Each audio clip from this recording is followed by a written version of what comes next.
Saudara, informasi terkait pembangunan jaring pengaman di perbatasan Papua akan disampaikan oleh reporter TVRI Lamek Rumkabu langsung dari Papua. Ya, selamat pagi Lamek, silakan. Ya, selamat pagi Regina dan saudara pemirsa dimanapun Anda berada. Memang pembangunan jaring pengaman perbatasan di wilayah Provinsi Papua maupun di seluruh Indonesia ini menjadi konsen dari pemerintah sendiri dalam rangka bagaimana mengangkat derajat bangsa Indonesia terutama dari wilayah-wilayah perbatasan ini. Ini juga menjadi atensi dari DPR Provinsi Papua maupun sampai dengan DPR Pusat. Nah, pada pekan ini, tepatnya pada Jumat ini, Komisi 1 DPR RI, terutama anggota Komisi 1 Yan Permenas Mandenas, melakukan reses ketiga di Provinsi Papua. Dan yang menjadi fokus dari kehadiran beliau di sini adalah untuk memantau bagaimana pembangunan jaring pengaman di wilayah perbatasan. Nah, ada sejumlah daerah yang dikunjungi oleh beliau, baik itu di Kabupaten Biak Numfor, Kabupaten Supiori, maupun Kabupaten Yapen dan Waropen, seperti itu. Apa yang dilakukan di sana sesuai dengan bidang tugas dari Komisi 1, yaitu pertahanan, kemudian intelijen dan luar negeri, serta bermitra dengan TVRI dan RRI. Beliau mendapat tugas khusus untuk bagaimana melakukan pembinaan ataupun pengawasan di wilayah-wilayah perbatasan di Provinsi Papua. Nah, untuk itu ini yang dilakukan bertemu dengan pemerintah dan juga masyarakat untuk bagaimana bisa bersama-sama bersinergi untuk melakukan upaya-upaya pembangunan jaring pengamanan perbatasan di wilayah Provinsi Papua. Dan saya sudah berada bersama-sama dengan Bung Yan Mandenas, beliau anggota Komisi 1 DPR RI yang akan saya tanya-tanya beberapa informasi yang beliau sudah lakukan di wilayah Provinsi Papua ini. Bung Yan, selamat pagi. Bung, singkat saja.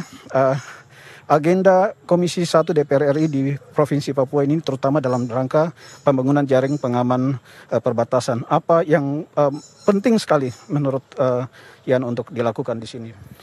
Yang pertama, kita ingin memastikan selama pelaksanaan dan penerapan protokol kesehatan dalam menghadapi pandemi COVID-19 yang merupakan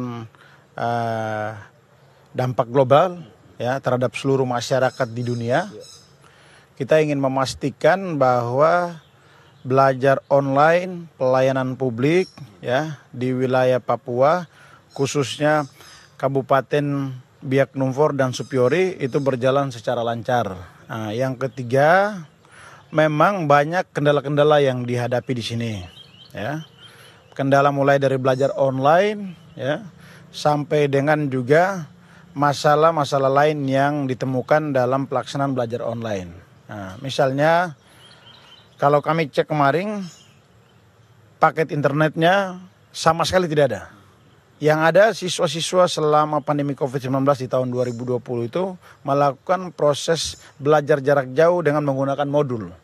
Modul yang diantar dari guru ke rumah-rumah siswa, kemudian mereka belajar selama setahun.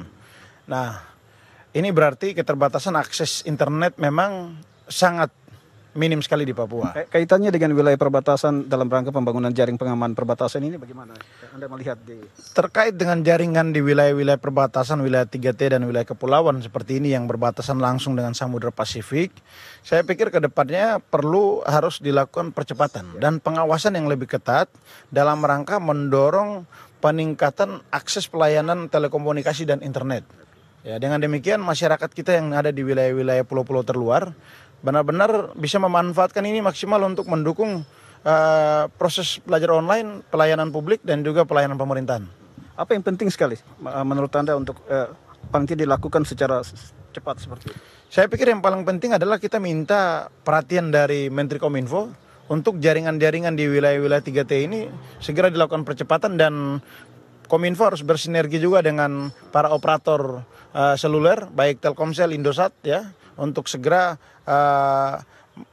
menyebarkan atau menarik jaringan-jaringan 4G ya, agar masyarakat bisa memanfaatkan internet dari aplikasi handphone dan juga bisa menggunakan jasa pelayanan operator untuk mendukung aktivitas mereka yang ada di tempat ini. Juga dengan pertahanan dan keamanannya.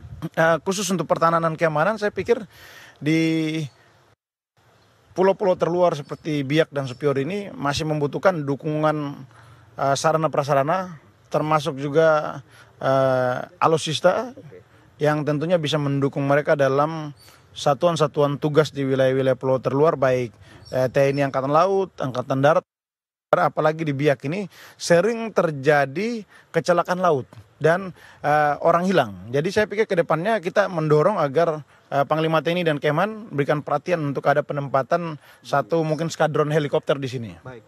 Terima kasih Bung Yang sudah ada kesempatan bersama dengan TVRI pagi hari ini. Saudara pemirsa, itulah tadi sedikit informasi yang bisa kami sampaikan dari Provinsi Papua terkait dengan apa yang dilakukan oleh Komisi 1 DPR RI dalam rangka membangun jaring kawasan perbatasan di Provinsi Papua. Kembali ke Anda ya. Baik, terima kasih Lamek Rumkabu melaporkan langsung dari Papua. Selamat pagi.